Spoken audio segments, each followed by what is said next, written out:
Hello, the channel. Welcome back, everyone. On the good stuff tonight. Full calf tea, couple of sweeteners. It's not the weekend.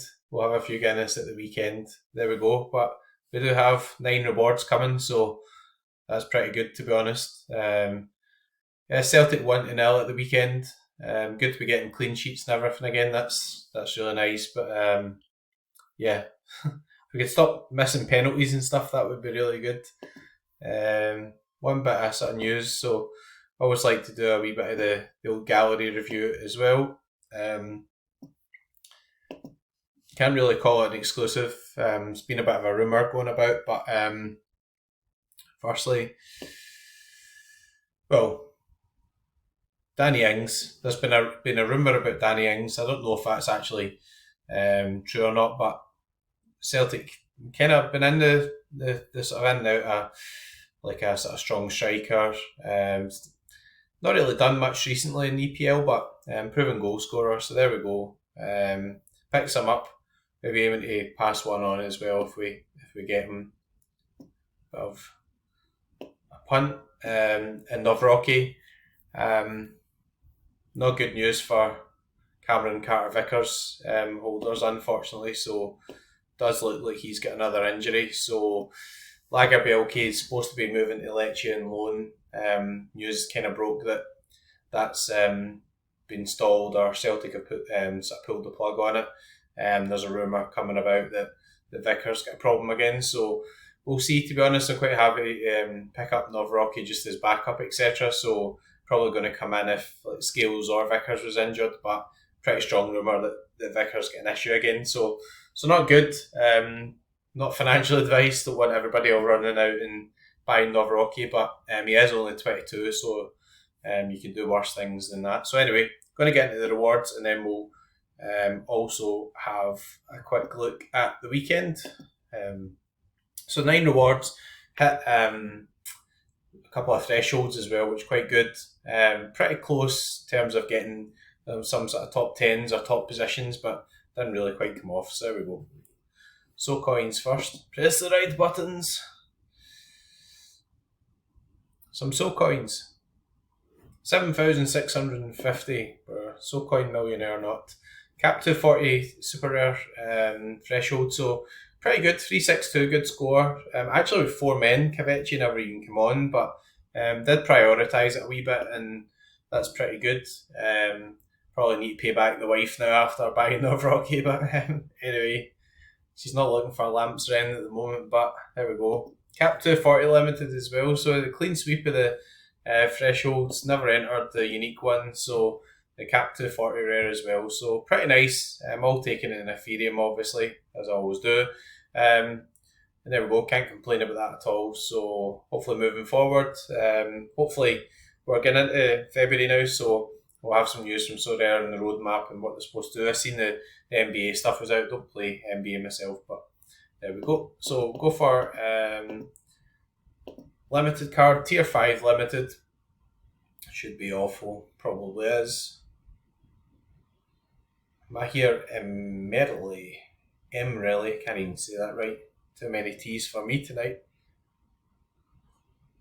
I'm a poet and I don't know it. Anyway, probably worth about 50 pence or something, but that's the way of it these days. Fingers crossed.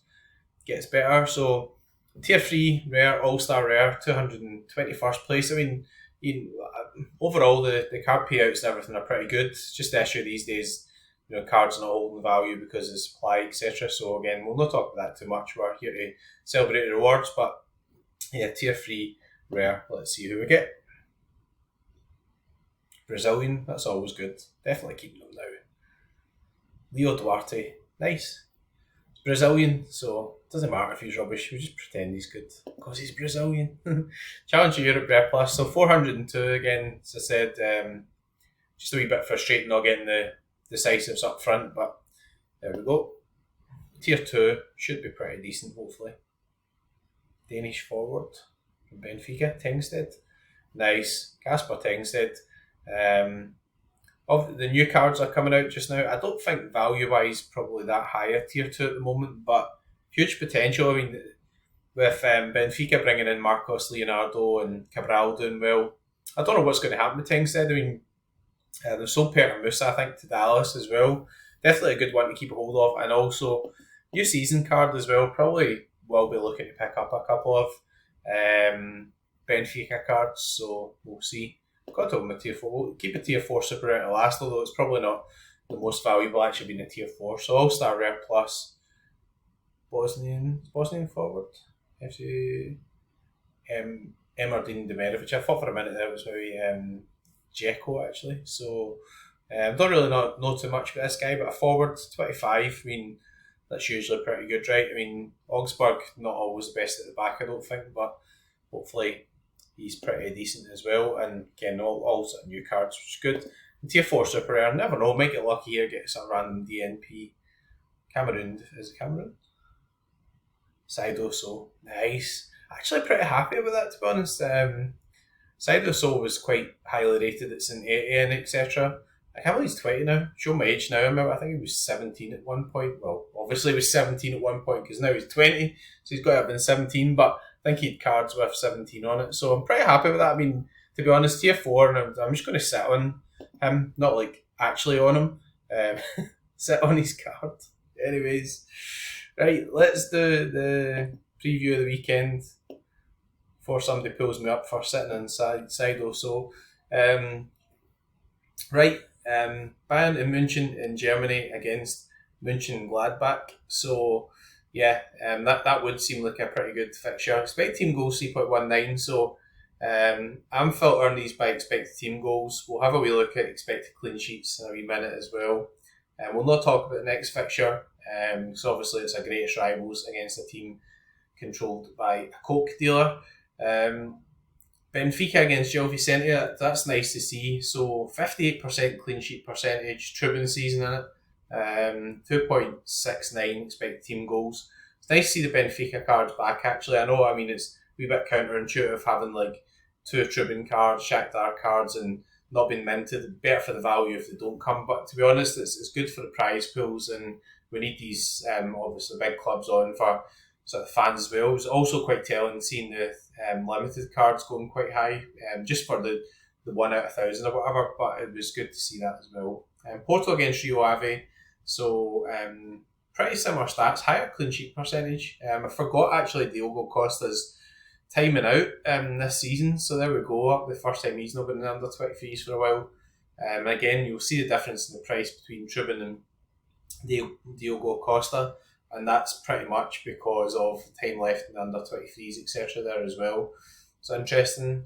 Bayer Leverkusen, against Darmstadt. I mean, they've scored a lot of goals this season, interestingly, get done in rivals because they never scored against Mönchengladbach. So I don't know. I mean, like Bayern Munich are a funny team as well. Sometimes they smash teams up, sometimes they don't. So we'll see what happens the weekend.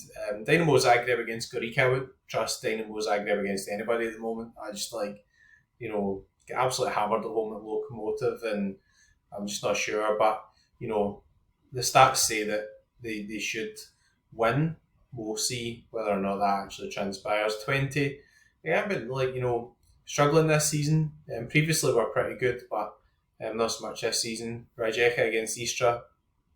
And Newcastle pretty good fixture. So that's interesting for I don't know if this is the last of the EPL comp. So, and hopefully we'll get some news from Sorare soon. That doesn't necessarily mean there's going to be another EPL comp, but is what it is. We'll see what happens. Man City against Brentford comes quite quickly in the heels of the game midweek.